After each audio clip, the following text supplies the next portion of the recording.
Hey. Good Cheers. stuff. Cheers, Cheers, mate. Boris. So, how did you come to trekking? So, I think in 2004 we went to, was it 2004? I think it was. We went to the Jungle Warfare Wing in Brunei, which is the British primary jungle warfare school. So Brunei is like a little, Right. a little state on the island of Borneo. And it's also the place where British Special Forces do part of their selection, right? So, and it's quite an arduous environment. And doing the Jungle Warfare Instructors course, I think this was about, was it 10 weeks or 9 weeks? I don't remember. But I really took to that type of environment. People say it's a bit of a Marmite thing. You either like it or you hate it. There's no in between, right? And it's I don't know why that is. I think it has to do that jungle is sort of, it makes your world really small. Yeah. Because you don't communicate as you normally do. Like I said, just hand signals. Are you getting claustrophobic? You can. You can. Because I heard about that. Your world becomes really small, and it's actually prevalent when you get out of it. Because when we flew back, we flew through Singapore, and we had like 24 hours in Singapore, and I went out, and you go into the hustle and bustle of this city with these billboards screaming at That's you, a contrast. do this, buy that, music, people everywhere. And I fled back to the hotel, and I hid there until we could get away. But so it's, but I really took to it. I really loved it. And one of the guys there at the time, so the SMI at the time, the SMI, so the Sergeant Major Instructor on the Jungle Warfare Wing, is always a guy from the British SAS. That's just traditionally, that's always been like that. And excuse me, so the one at the time, I still remember very vividly, we did like a camp attack in the jungle, and then we had to move to a forward operating base. And I was walking up the front, and the SMI was next to us, and he said, okay, Boris, he said, because I was walking up front in the column, he said, can you see that? And he was sort of pointing out at disturbances on the ground, and I said, yeah, I can see that. He said, can you see it further down? And I said, yeah, I can see it. Well, see if you can follow it. See if it, because these tracks will bring you to the forward operating base. And he sort of very naturally, just sort of very much from his own sort of background and enthusiasm for the subject, took me through these paces. And I absolutely loved it, because this whole new world now opened it up itself for me. And there's a thing they say about trekking. It's, once you start it, you can't stop it. You'll see tracks everywhere. You'll be looking around. And so that sort of planted the seed. And we knew that the British had I think it was the Combat Trekking Instructors course at the time. Okay. So yeah, we came back and we said, no, you guys got to send us there, right? And obviously, it took a few years for the Marine Corps to sort of tap into that. But I think 2008 we went there, or a bit earlier, I don't know. So a couple of us, and we did this course, and it was absolutely brilliant. And it's such an extra skill. And back in the days, without going too much into it, there is a very strong component of counter IED associated with this skill, right? I won't go into that in detail, but it really fit with what we were going to do. And so we took that skill, we started running courses ourselves.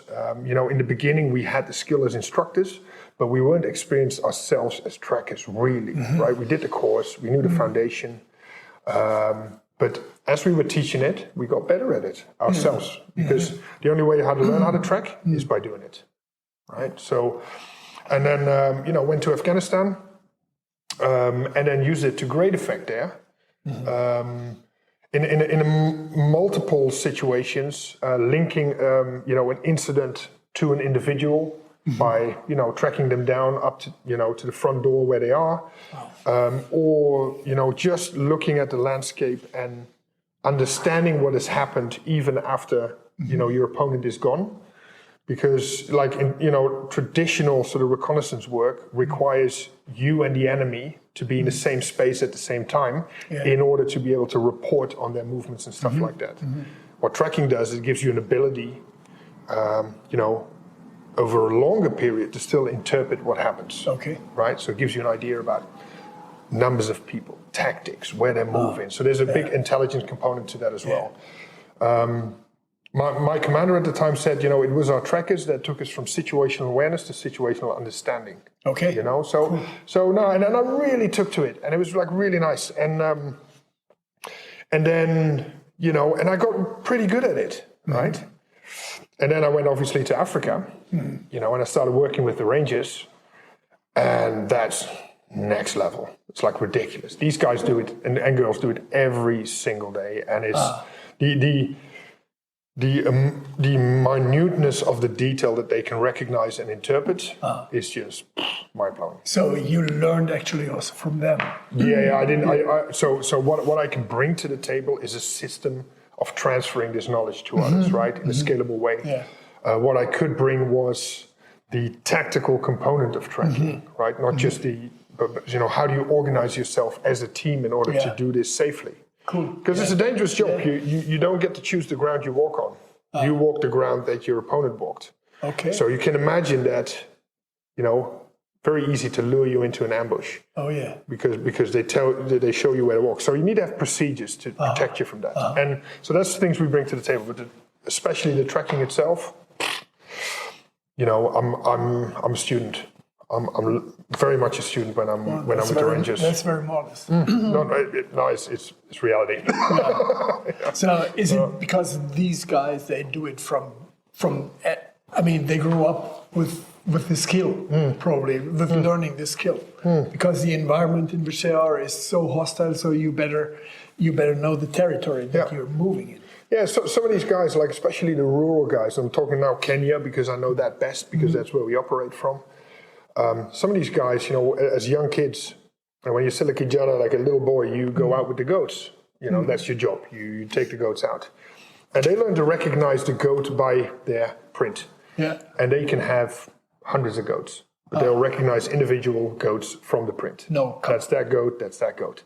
Because they're with them every day, all day. And they might sit at a tree and have a bit of a snooze and then wake up and the goat's already, gone. So then they follow the tracks. They know if one has gone another direction. So they understand the relevance of looking at your surroundings and doing it. And then when you're at the Rangers, it's awesome because you'll be walking with them and they read the savannah like a newspaper. To them, it's sort of the story what happened the last couple of days. And you'll be walking with them and they look at something and they burst out laughing. And you go like, what is it? They say, no, look. And you're looking at it and you see some tracks and you go like, okay. And they look at me and they're like, how is that not funny to you? No, explain it to me. And they say, look, you see, there was this warthog that was coming this way and then it was running and then it tried to do like a very sharp corner and it slid and it rolled 2 times. These stupid pigs, and they start laughing and to them it's very comical. But they read it like that, bang, bang, bang, bang. So, and then obviously it is also a tool for them to understand what's happening in their protected area. For sure. Humans that are coming in, looking for, one of the things they look for is poachers. And you've got different kinds, we have 85 different types of poaching going on where we are. And these are different people doing it, different methods, different goals. And they very quickly, recognize it. Within a few tracks, they'll be able to tell you whether they're Kenyans or Somalis, whether they're armed, whether they're not armed. Wow. And things like that very quickly through experience, having been exposed to these tracks for tens of years. Wow. Every day. So, it's very, very, very impressive. Yeah. We got a request for asking you something, and that is... Andrew was asking if moccasins, if they are effective to kind of hide your tracks. Is moccasin better than normal boots, or is there some benefit in using moccasins to be not that easy to track? Well, I think that's a great question. I think, if you read the old books about the Native Americans, because that's where the moccasins, as far as I know, moccasins are coming from, right? Yeah. The whole purpose of that footwear was to leave little imprints, because a lot of the Native Americans, especially towards what is now the border between Mexico and the U.S., the Apache tribes and some of the other tribes there, the Yaqui Indians, these guys, they're all over tracking. And so to them, the ability to leave less sign you know, was something that they integrated into their footwear.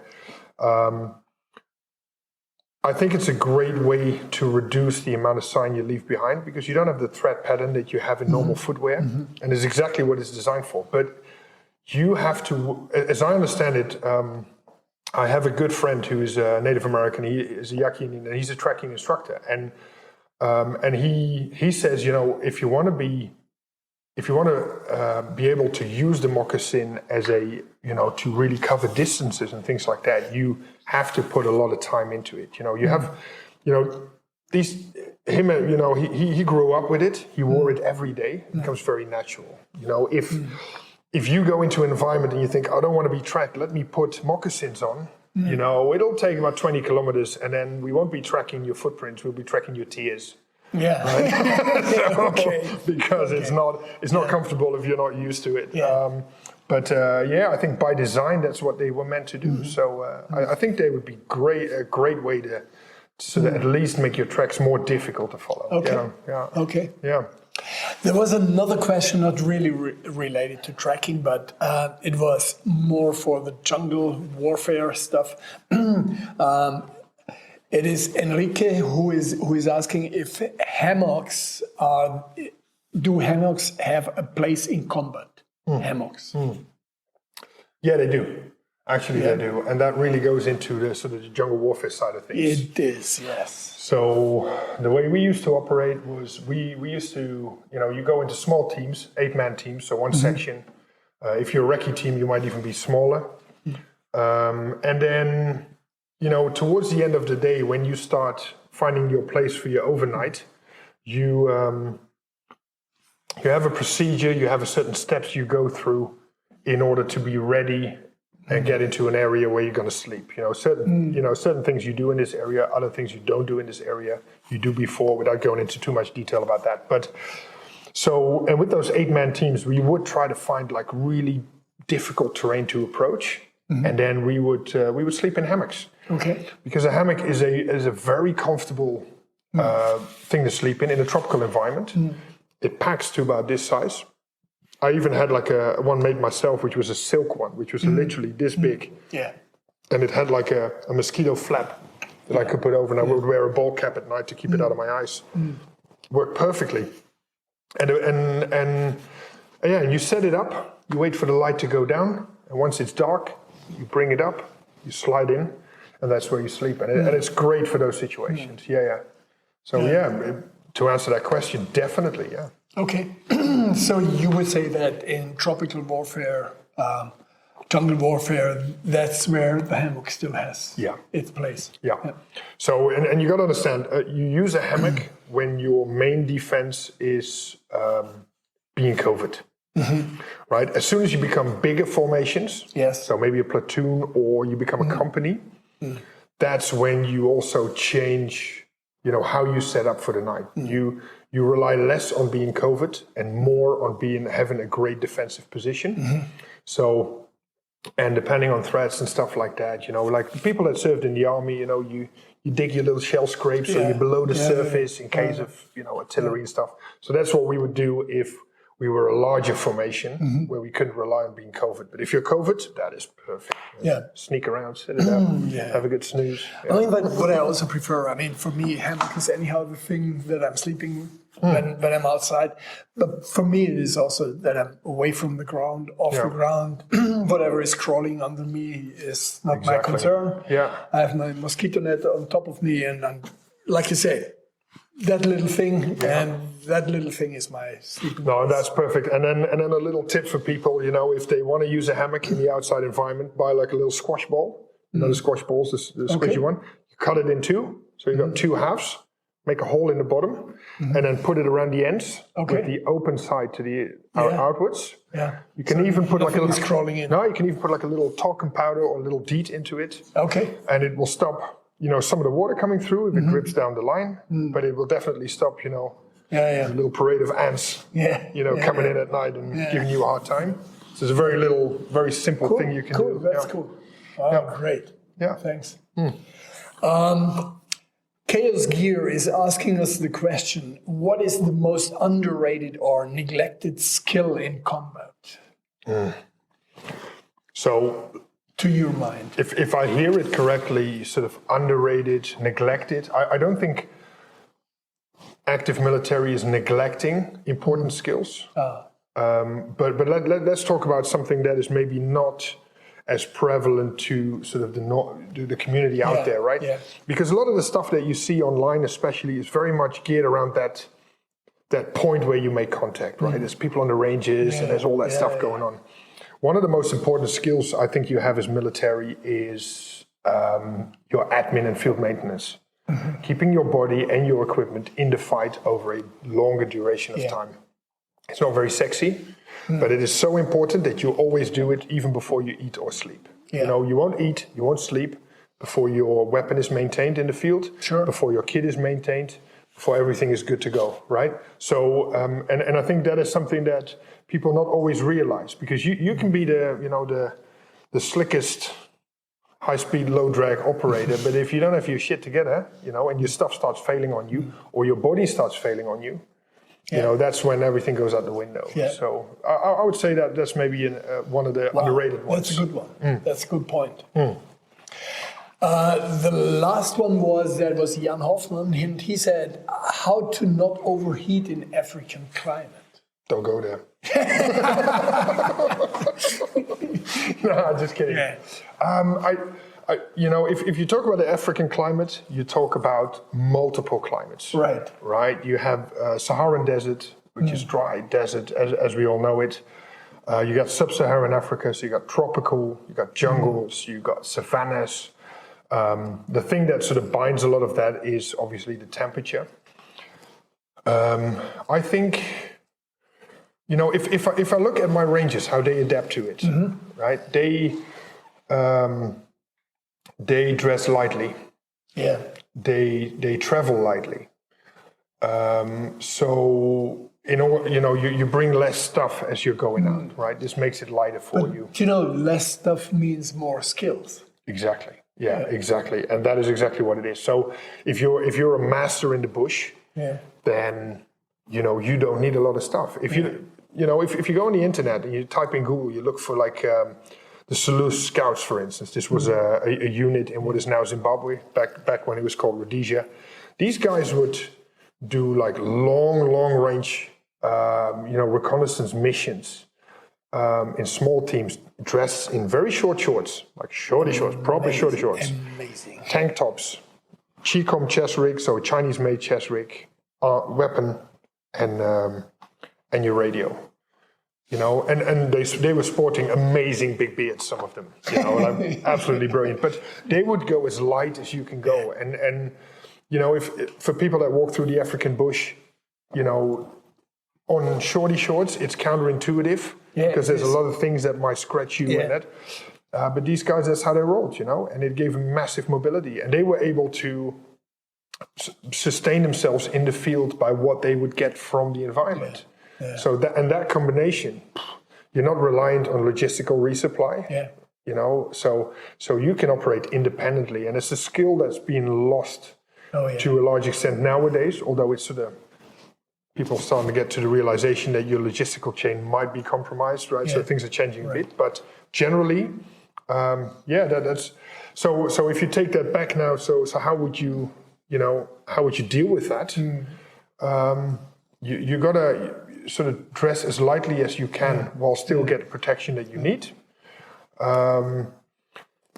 And also adjust your activity to what's going on, right? So you might do a lot of your, the work in the hours where it's a little bit, less sun. You can always see people who come to Africa for the first time, and when you stop somewhere, the Africans will go straight into the shade. Sure. Right? Europeans will stay in the sun, it's great. Nice to have the sun out. And then, the next day they look like a lobster. Just very economical in the way they deal with that.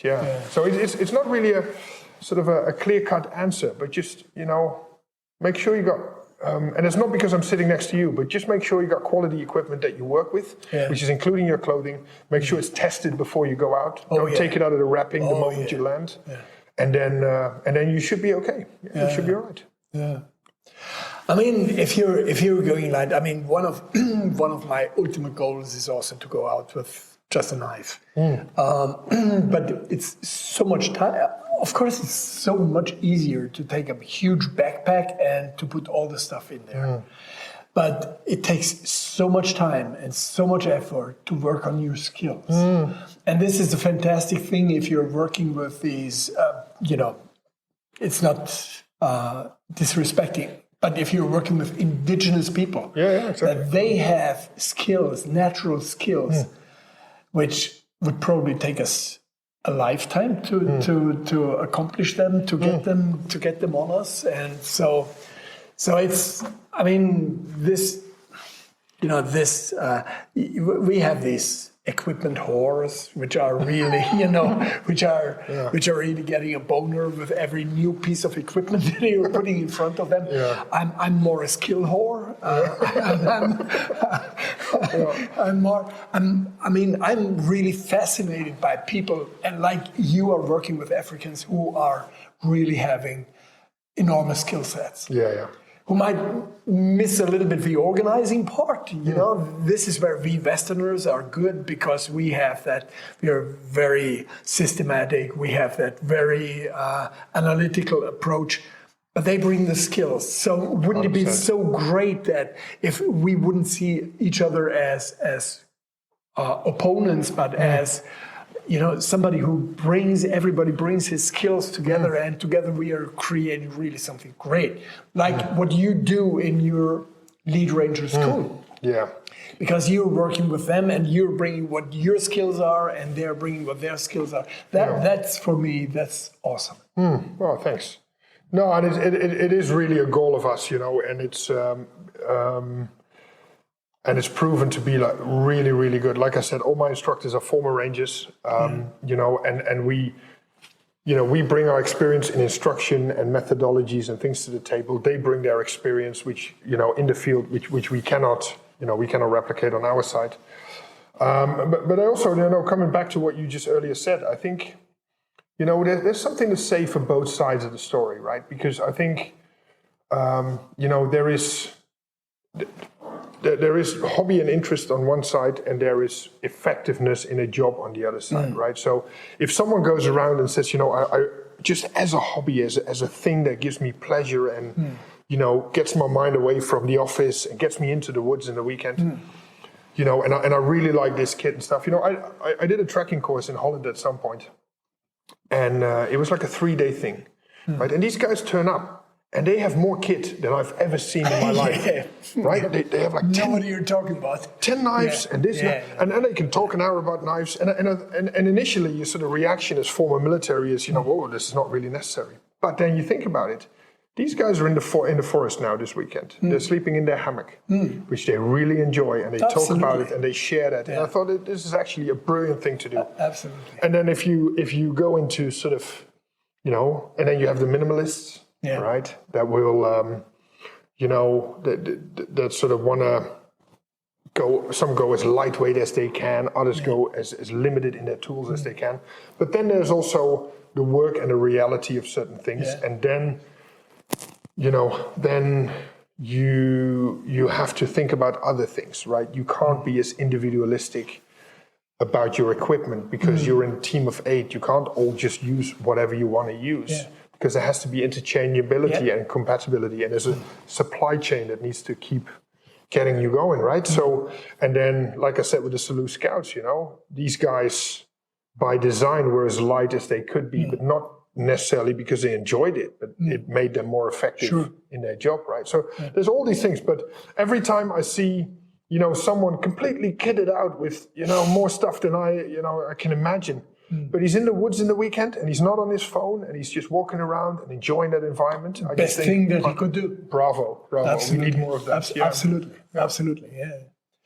Hey, Boris, I think we could continue for hours, and I think when they switch off the camera, we will continue for hours.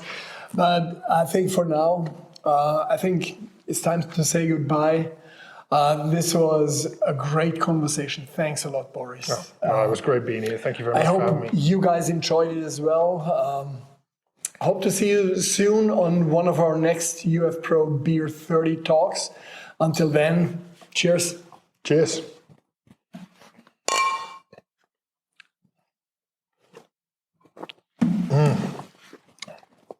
Yeah, that was good. That was good.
So there you have it. This concludes another episode of UF Pro's Beer 30 podcast.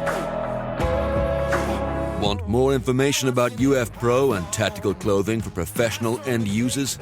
Then please visit ufpro.com or follow our channels on YouTube, Instagram, Facebook, and TikTok.